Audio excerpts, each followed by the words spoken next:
So today we are just introducing pressure release. Okay. Out of my tree bag. So one of the things that you will want to do is start him off. You guys can start him on that star mark collar that you have if you want to, or you can get a slip lead like this. It's totally up to you guys. If you're not concerned about him like pulling you down, you can even start with like a normal flat collar too.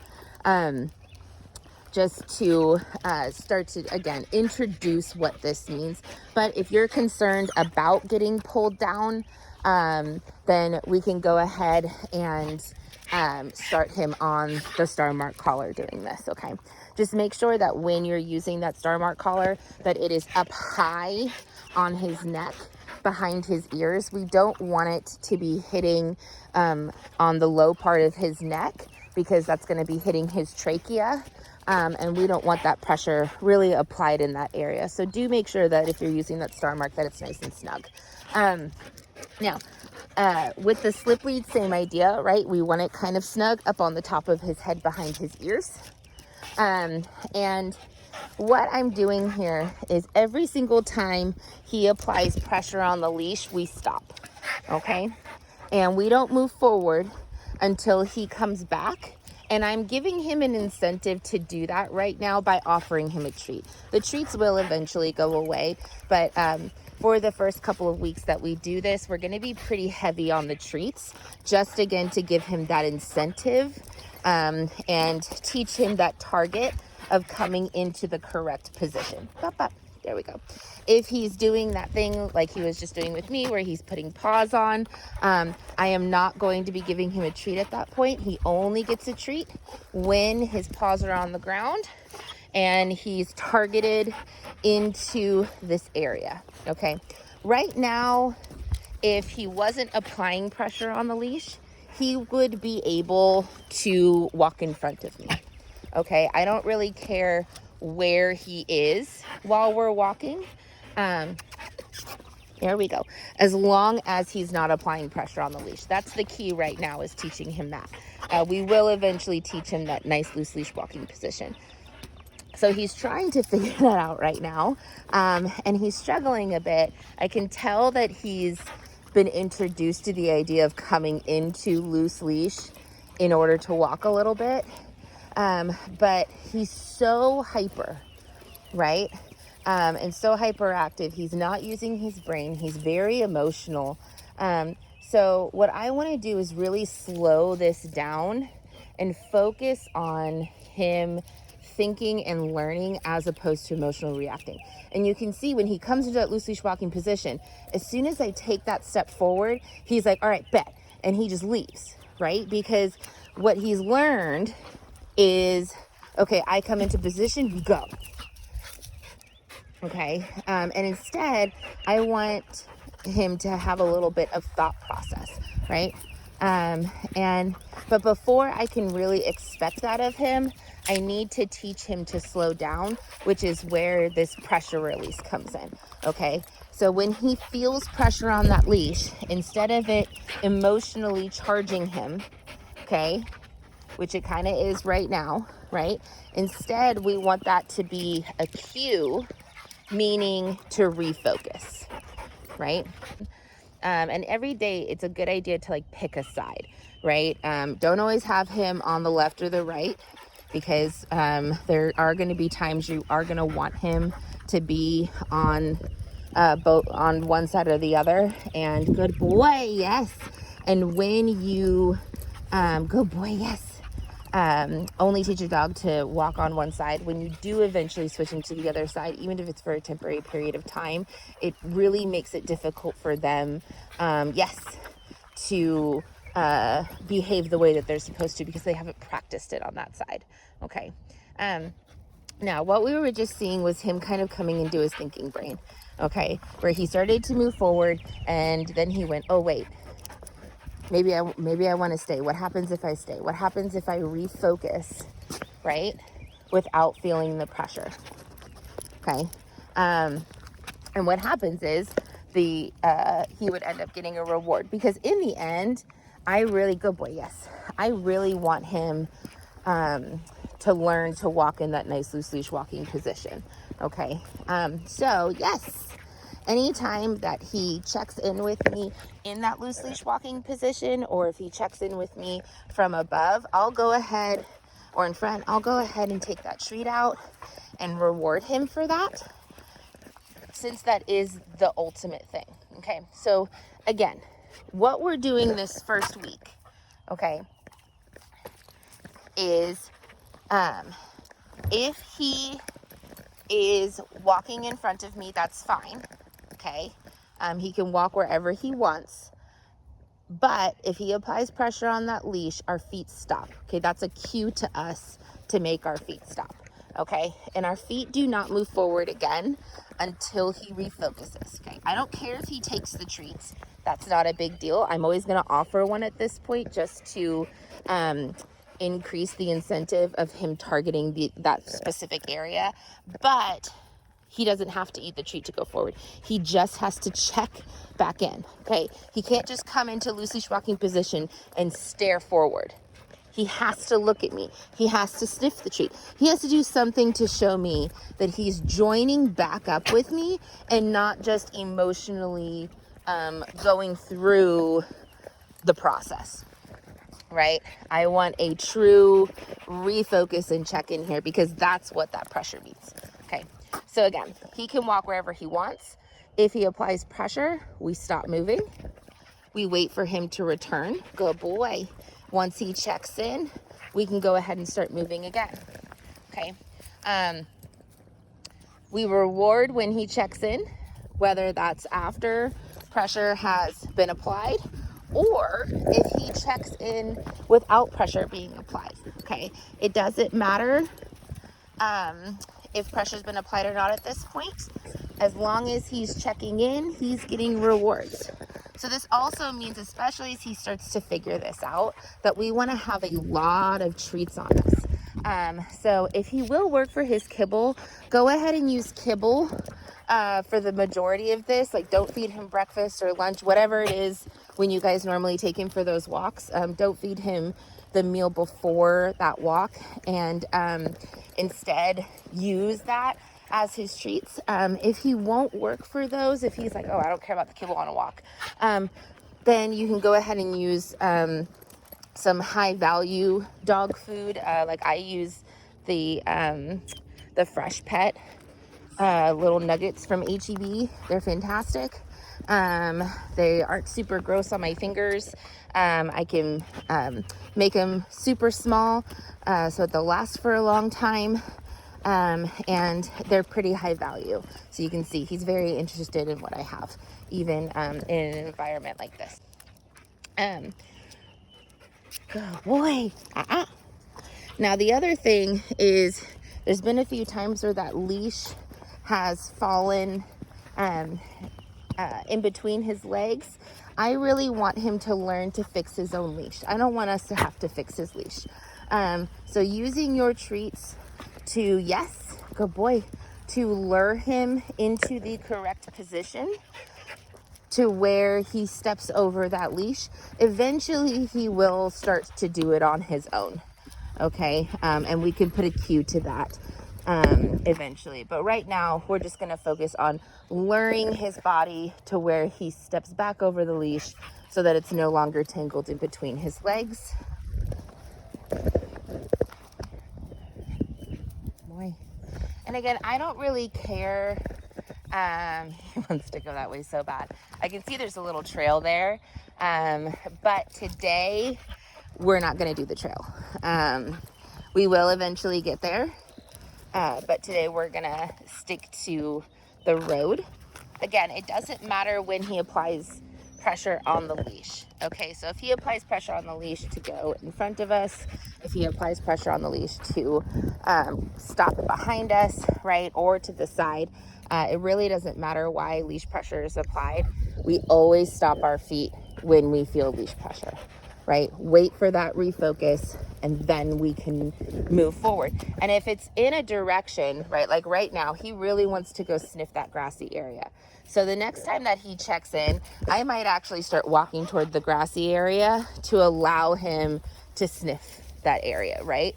But if you don't want to go to that area, you don't have to. Just keep in mind that anytime that he is pulling to a specific spot, if we eventually go to that spot and allow him to do that after he's checked in, that's just going to teach him, oh, if I just refocus and stay focused on my handler, I'll get to that spot faster, right? As opposed to if I pull, we don't move, right, until I check back in. So that's going to teach him that new behavior of, if I want to get to something, I have to stay focused and not apply pressure on the leash, right? And so again, it's another incentive, okay, for him to not apply pressure, because then we get to, again, go forward to the thing that he wants. Yes, good. Now we got that check-in. Now, if he is walking kind of like right now, he's going a little slower and he's not applying pressure on that lead, I'm going to, as long as I feel like it's safe to do so, go in the direction that he wants to go, right? Again, that incentive of, if he's calm, he gets to go where he wants, right? But if I feel like, oh, we're going too far onto someone's property, or that looks like an area that we might be seeing snakes, I'm going to go ahead and stop, allow that pressure to be applied on the leash naturally, right? And then wait for him to check back in before we move forward. It's really important in this stage to remember that we are not going to be checking him right now. Okay, we are not going to be applying that pressure, because I don't want us to be trying to speed things up here. The whole point right now is to teach him that pressure equals attention, okay, and refocus, and to slow down.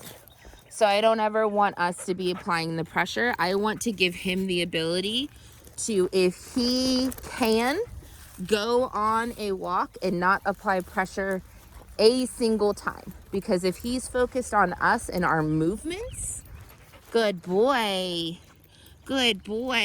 right? Because the only time that I would ever apply pressure on the leash is if I stopped moving, right? Like right now, if I stopped, pressure will be applied, right? So he has a little bit, if I end up applying pressure for some reason in this version of loose leash walking, he has a little bit of knowledge, yes, good boy, to go, oh, I heard her stop moving. Her stopping moving means refocus, right? So it kind of gives him, again, a little bit of a warning that pressure is going to be applied. So technically, once he figures this out, he will be able to go on a walk the entire time without applying pressure on the leash if he chooses not to apply pressure on that leash, right? Because again, if I stop, that's going to be a warning to him that if pressure hasn't already been applied, that it will be applied.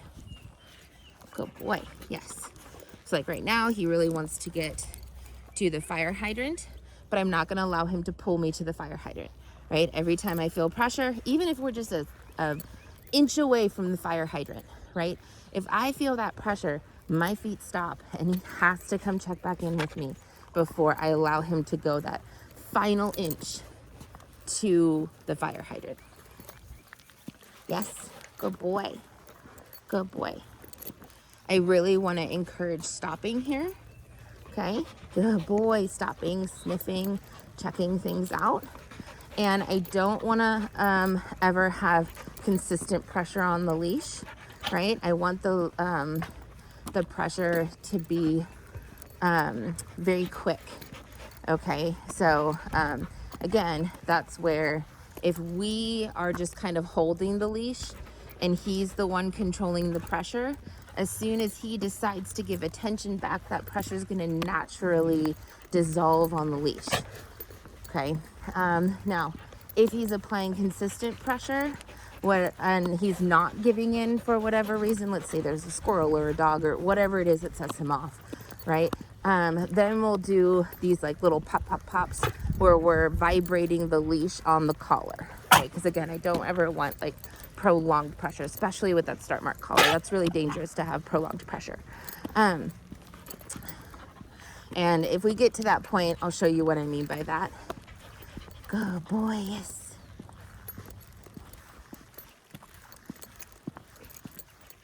Yes, good boy. Good boy, yes. Good boy. Yes. Good boy. Good boy. Good boy, yes. Good boy. Good boy, yes. Good boy. Good boy. Good boy. Good boy, yes. Good boy. Good boy, yes. Good boy. Good boy, yes. Good boy. Good boy. Good boy, yes. Good boy. Good boy, yes. Good boy. Good boy. Yes.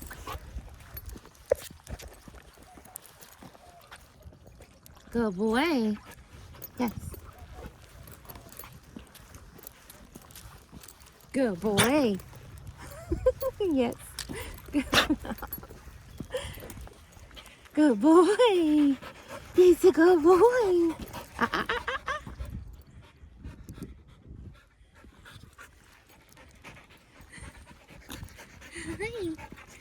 Hi. Good boy. Good boy. Good boy. So right there, he was starting to get like really sharky with his teeth. I'm not gonna give him a treat if he's trying to steal it from me, right? If he's trying to be rude and grabby, no. The treat's gonna go away until you calm down. Now, one thing I do wanna show you as well is kind of how I have things set up here, right? So the leash is in the opposite hand of the side that he's on. So today I have him on the left. So the hand that's actually holding the leash is on my right. Okay, I have the leash across the front of my body. Okay, and then I have the hand that's on the same side of him is my treat hand. Okay, so now if I feel like I have to put two hands on the leash, go ahead and do that when you feel like it's really necessary. But again, I don't want us to be applying unnecessary pressure. So it's really better as much as possible to only have one hand on the leash while we're doing this, okay? Again, if you feel like you need two hands on for safety for some reason, that's fine. What I'm gonna do is encourage you to hold the leash as close to the top as you possibly can if you're gonna hold with two hands. So that again, we're not applying that unnecessary pressure on the leash. And so this hand is really my reward hand, right? I'm not going to be using it to give him corrections at this point.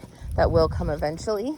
But right now I really, again, want to focus on him getting rewarded. So the treat bag is also on the same side as the dog, so that all I have to do to treat him in the correct position is take my hand down and drop it by my side in a natural state, right? If you have it on the wrong side of your body, what ends up happening is that you have to cross, and not everyone's gonna get their hand in the correct position. And a lot of times what ends up happening is that you're rewarding your dog too far forward in front, right? So I'll show you kind of what that looks like. So if I switched right now and I was rewarding with my opposite hand, now I'm rewarding way up here, right? I mean, I could like twist my body, okay, to get him in the correct position. But that's not really the easiest thing to do, nor is it comfortable. So instead, take that hand out and just drop it down by your side. That is the loose leash walking area that we should be targeting.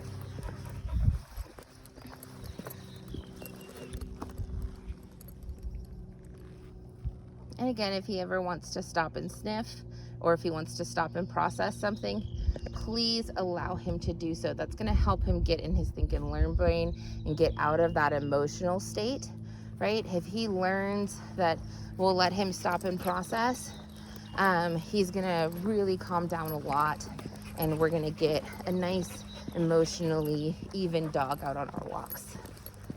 We will eventually be able to speed up the process to our pace, but right now it's a good idea to go as slow as we possibly can. So if he wants to slow down to process or sniff, let's go ahead and give that to him.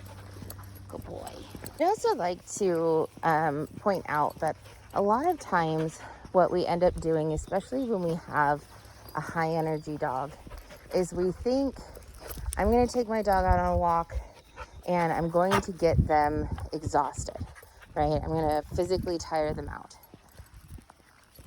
And what ends up happening is that backfires on us, because we end up conditioning their body to the point where they need to be pushed physically more and more and more as we go forward, right? In order to get tired out, right? Because when we're taking them on a walk like that, we're physically conditioning them to be an athlete. Okay. So what we need to turn walks into is not a physical exhaustion. There is physical exercise, there is physical stimulation with a walk. It's always going to be there. But the point of a walk should actually be more mental stimulation, okay? Because just like with human brains, we have a cap, okay? That no matter how much we exercise our brain, we will eventually hit an end point that our brain is just exhausted, right? And so dogs, their brains work the same way, where if we mentally wear him out, we will eventually find that cap where he mentally can't take anymore. And just like if we have a really intense day where we have to use a lot of brain power, unless we are an athlete whose body will feel weird and hurt if we don't work out, okay, we're not going to want to go to the gym after a long day of work, even if we haven't done a lot of physical activity, okay, because we are so brain dead. And that's what we want to create in our dogs as well, right? So even if he ends up having energy, we still mentally exhausted him so much on our walk that he can't do the silly, ridiculous things because he's just too tired to, okay? So how do we do that on our walks? Well, we keep our dog in think and learn brain, which is why it's so important for him to learn to slow down and for him to learn to process. Because the more that he's processing, the more that he's making choices as opposed to just emotionally responding, the more mental energy he's using. Okay, the more things that he sniffs and processes, the more mental energy he's using. So even though it kind of seems like we're not giving him maybe as much exercise because our walks are a little shorter because they take longer to get a certain amount of distance because we have to stop a lot in the beginning, you will notice he is mentally much, much more exhausted. And you know, once the neighborhood is no longer as mentally stimulating, then we can start taking him to places that are more stimulating, like parks and pickup for the kids, right? Things like that. That is going to be extremely mentally stimulating. But right now, this is probably very mentally stimulating because he's not used to using his brain on the walks in the neighborhood. So focus on the neighborhood, focus on slowing down, getting him into his think and learn brain, and really helping him understand that attention when he feels pressure. Good boy, yes. And again, in the beginning, lots of treats.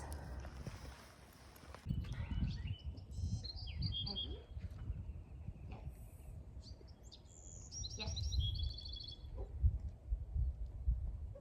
Yes. Now, if he starts to get sharky, let me show you one thing. If you are treating from above, see how he has to like come up and grab? Okay, and that's getting your fingers. But if you go below, okay, it encourages him to use his tongue. So keeping that in mind while you're rewarding, if he starts to get kind of sharky with the treats. Yes. Yes. Oh. Yes. Good boy. Yes. Good boy. Yes. Good boy. Yes. Oh.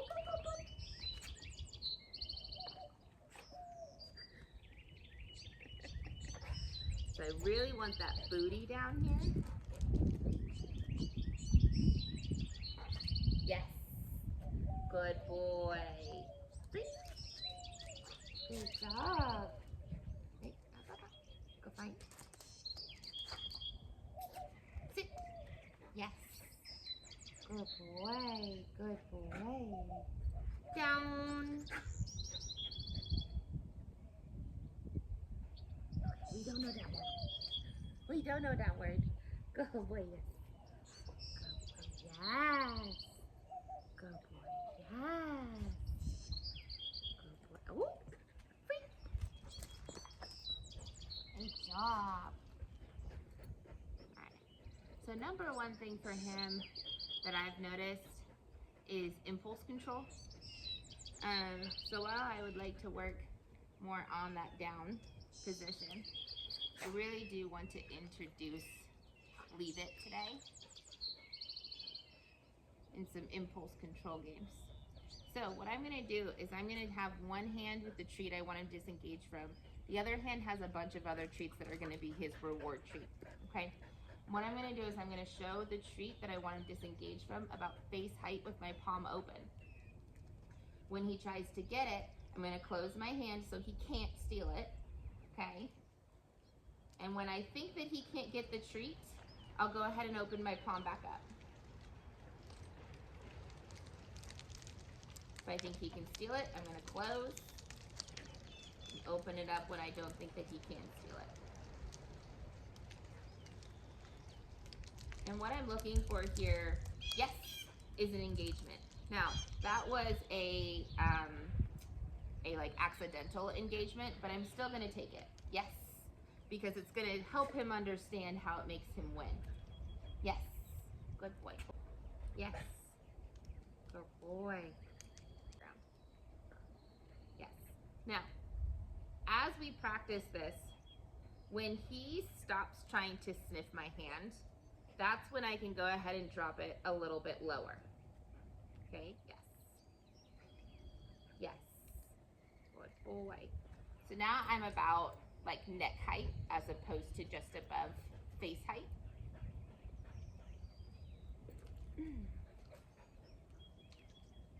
Yes. Yes. Yes.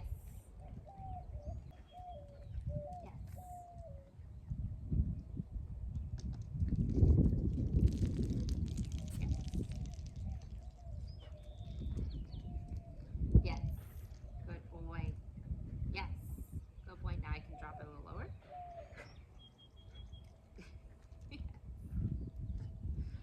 Yes. Good boy. Good boy. Now, right now, I don't mind if he does that little like nose touch to my hand, because what I'm doing is I'm marking with that correct marker, right? The exact second that he does the thing that I'm really looking for to help him understand what it is that I want. Yes. Yes.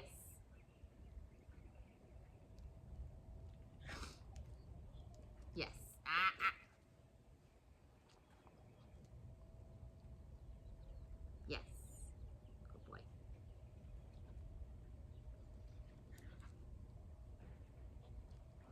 Yes. Good boy.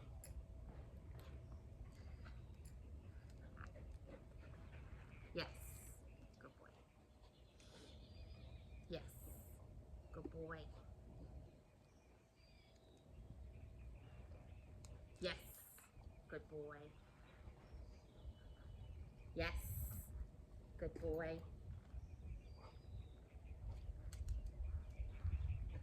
Huh? Huh?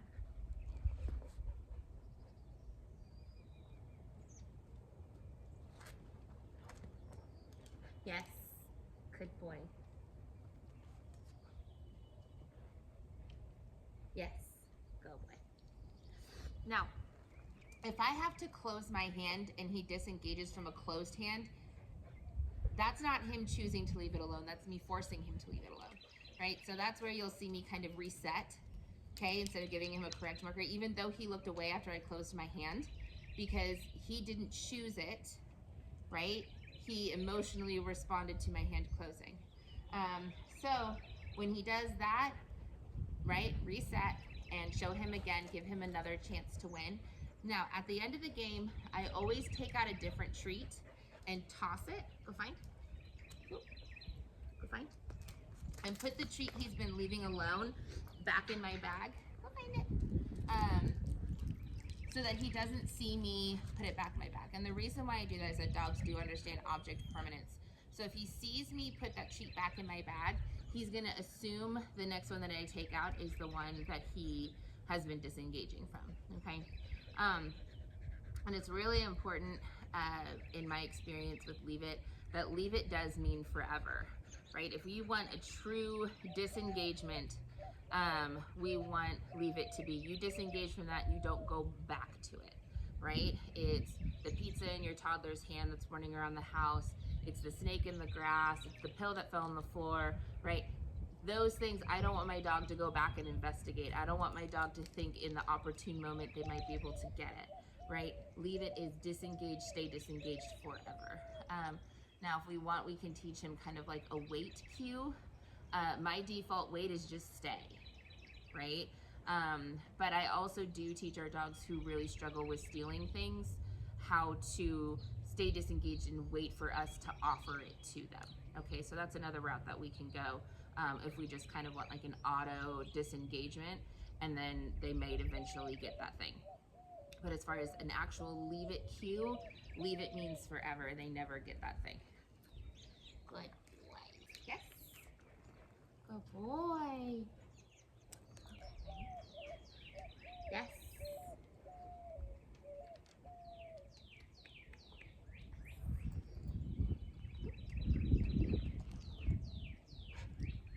Yes. Good boy. Good boy. Appa. Yes. Ooh. So fading out the treat here a little bit by giving him the cue, and then with a hand without the treat, okay? I'm doing a very similar motion with my hand as I was when I was learning, right? Going all the way, yes, down to the ground. Good boy, good boy. Rewarding multiple times to encourage keeping position until released. Yes. Now, if you happen to have a treat in your hand during the fade out, that's fine. Just don't give him the treat right away. Like, go back to your bag as if you're taking out a treat, so that he starts to have that moment of hesitation between hitting the belly on the ground and getting rewarded. Good boy, good boy. Free! And if he does keep the position long enough to get a couple of treats, that last treat, go ahead and toss away from you.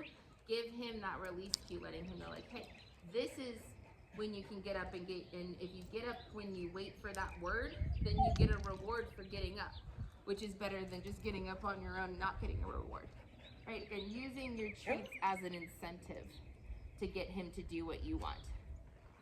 Good boy. Good. With this game, you can do it with a bowl, you can do it with your hand. This is a great game to do with his food bowls. Okay, if you're gonna go that route as far as feeding him. The hand is gonna drop boop, boop, boop, to the ground as long as he's in a sit or down position. If he starts to move forward, okay, to steal the treat, he doesn't get the treat.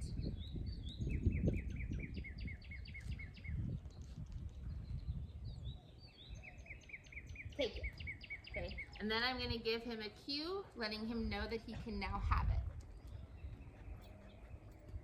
So again, starting that kind of auto disengagement until we give him the reward. And he's getting a little confused between this and Leave It. That's okay. Take it. Good boy. He'll be able to differentiate the more that we play the two games. They both are an impulse control game, right?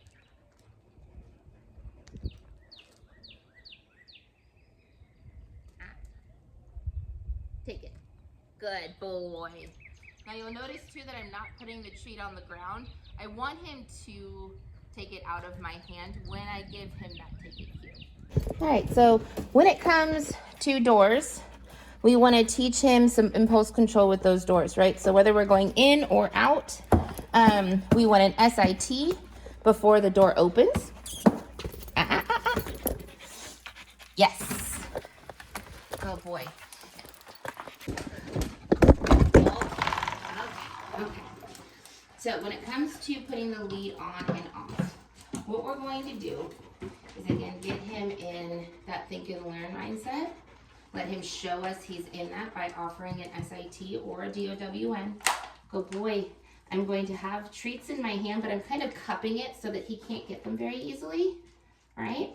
And then what I'm going to do is I'm going to go ahead and take the lead off. Okay? Now, I didn't get to show this on the way out, so I'm going to show you how to do this when we leave. So I'm going to have that treat, right? Wait for the SIT. Show me he's thinking and learning. Papa? Yes. I'm going to put my hands so that his head goes through the lead, okay? And again, cupping those treats so he can get to them, but he kind of has to work with his tongue so it's not super fast. Good boy. Good job. Good job. Good job today. Good job today. Well done. Well done. You're free. Yeah.